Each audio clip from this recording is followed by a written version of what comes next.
Hey y'all, welcome back to my channel. How y'all doing? Great. So as you can see from the title of this video, we are cooking. I had this request to make this video so long ago, and I decided just to do it. You know, this is like maybe my third meal in this new apartment. Y'all got a new apartment and you haven't watched that video, go ahead and watch that video. Like, what are you doing? Watch that video. But yes, y'all, we're cooking rice and stew.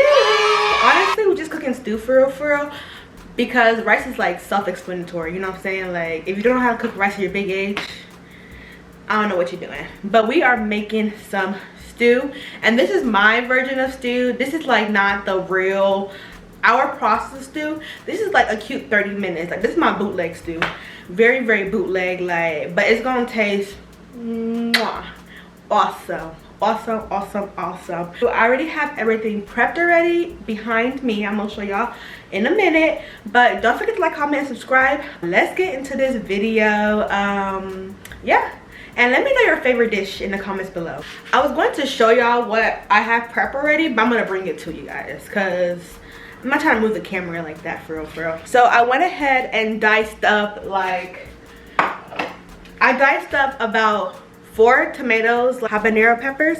I have 2.5 of these, so 2.5 habanero peppers, 4 red bell peppers. This is the holy grail of the whole meal. Like, it's literally like, without bell peppers the meal will be blah. Like, it brings the sweetness and everything. Like, this is the holy grail. I cut up 2 large onions. It doesn't matter what kind of onions you got, you can get whatever you want. Literally whatever kind of onions you want, you can have it. You can whatever. And then you're gonna need 2 cans of tomato paste. Once again, this is another holy grail. You need tomato paste for this meal, bro. You need tomato paste for this meal. The seasonings, and that's gonna come later. But let's go ahead and start. We're gonna first put some oil on the stove. You can use any kind of oil: vegetable oil, canola oil, sesame oil, grapefruit oil. The list go on and on. Any kind of oil, to be honest. You just use that. Or I don't know measurements. Just when it feels right, stop. I put this much oil on the stove. I'm trying to wait for the thing to cool down. So the first thing we're gonna put in, honestly, is your onions. Go ahead and put your onions and your tomato paste. Ooh. Oh shit! Hey! That was 1 can. We're gonna put 2 cans, y'all. 2 cans. Do y'all know what I forgot? I forgot I need like chicken broth. I forgot I need chicken broth. I bought this whole thing of chicken to make chicken broth, but I skip it. Y'all, y'all know. I'll be back. And now back to your regularly scheduled program. Y'all, I'm so sorry, but like, you need chicken broth for this dish, so that's what makes it like thick. I mean, that's what makes it like kind of soupy. But we're back to the program. So I'm gonna go ahead and let this cook for about like I'll say like 7 to 10 minutes, because you really want the tomato paste to be really well done, to be honest. Not well done, but like cooked before everything else is cooked. Because tomato paste, it can make or break the dish, and if it's not like cooked all the way, it can make it taste very bitter and very like not good, basically. Right now, go ahead and cover just your tomato paste and your onions right now.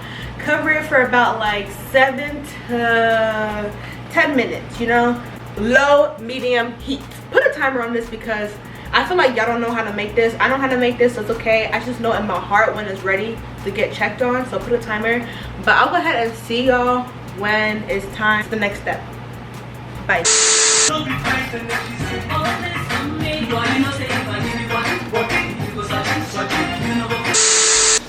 Open your stew as of right now. See how it looks like. It should look like this. I'm gonna put a picture right here. It should look like this for real. It's been a good, you have to wait at least 7 to 10 minutes, to be honest. 7 to 10 minutes, because you don't want the tomato paste to make it taste very bitter, and it will. I'm telling you, it will. So let it cook very well.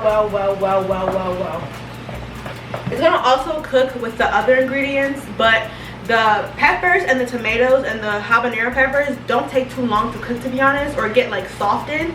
But let this cook well. But now after 7 to 10 minutes, you're gonna go ahead and put everything else in your plate. Peppers, tomatoes, habanero peppers. So go ahead and dump all of that into your pan. My pan is looking low-key too small for all this. But literally it's gonna get smaller because it's gonna get smaller, so it's okay. It's hot. It's hot in here. Alright. So put that to medium to low heat, honestly, and let it cook. Once you mix it around and everything, let it cook. In the next like 10 minutes, we're gonna put our seasoning inside of it. I'm gonna go ahead and jam to music because I don't want it to get copyrighted, but I wanna listen to music. So I'm gonna see y'all when I'm gonna put my seasoning inside of it. So, y'all wanna chat? It's okay, I'll see y'all later. Bye. Now, check this out.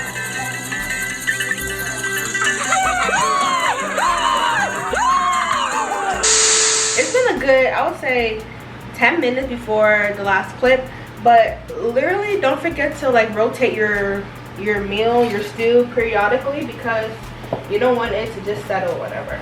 But now, after a good 10 to 15 minutes of it cooking with the peppers, the tomatoes, and habanero peppers, it's time for the seasoning. I'm gonna put the list like on the side or whatever, or somewhere here. So go ahead and add your seasonings. I cannot tell you how much to add. It's just what like your ancestors say you should add. I don't really measure my seasonings, but I just you know, I just do a little some to be honest, to what my heart desires. If your ancestors, your African ones, if your African ancestors said stop, you should stop, you know. So after you put the seasoning all in the stew or whatever, taste it, you know, see how you like it. If you need more seasonings, go ahead and put that in. If you don't, you're okay. But literally just what your ancestors are telling you. I really cannot tell you the measurements, to be honest, because I don't really measure my stuff because I really know how to do it. I feel like when you know how to make the dish, you don't really have to follow something. But yeah, I feel like maybe I'll say 15 minutes of it cooking, add the seasoning, and then you're gonna have it cook again. Really, the taste of this stew or this like bootleg stew is like let it cook longer. The longer it cooks, the better it will taste. I'm telling you, that's for any stew. The longer it cooks, the better it will taste. It will taste like sweetness, y'all. But this is how it's supposed to look after the seasonings. I'm gonna show y'all right here, or I don't know where, but yes.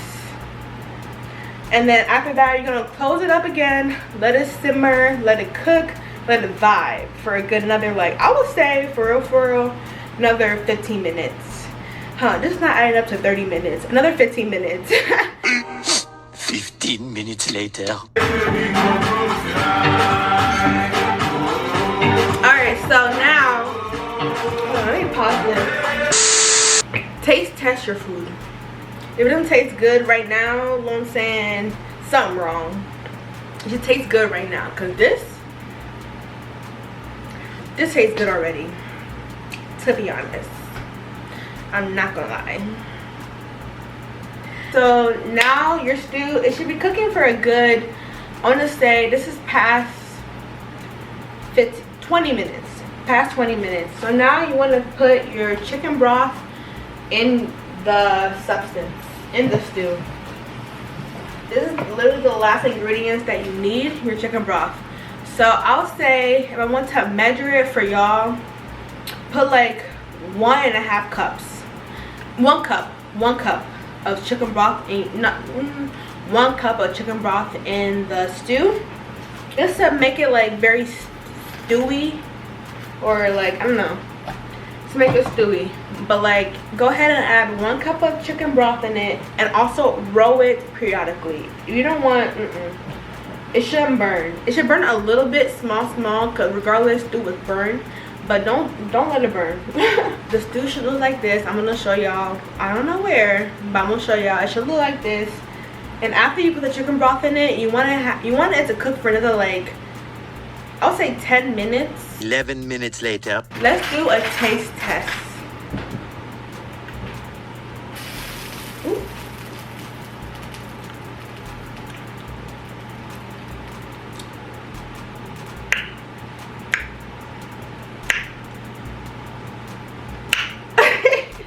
It's hitting. It's hitting. It's hitting. Like, y'all, it's hitting. It's, ooh. So your stew should look like this right now. It's looking good.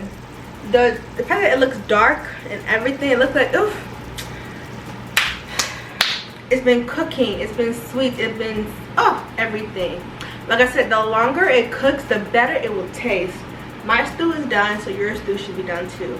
Hopefully, I pray that it was a good and like instructions on how to make bootleg Nigerian stew. Bootleg. So it should like this for real, for real. My should look good. Not gonna lie, it's looking good. So that's it for this video. Hopefully, I taught you well.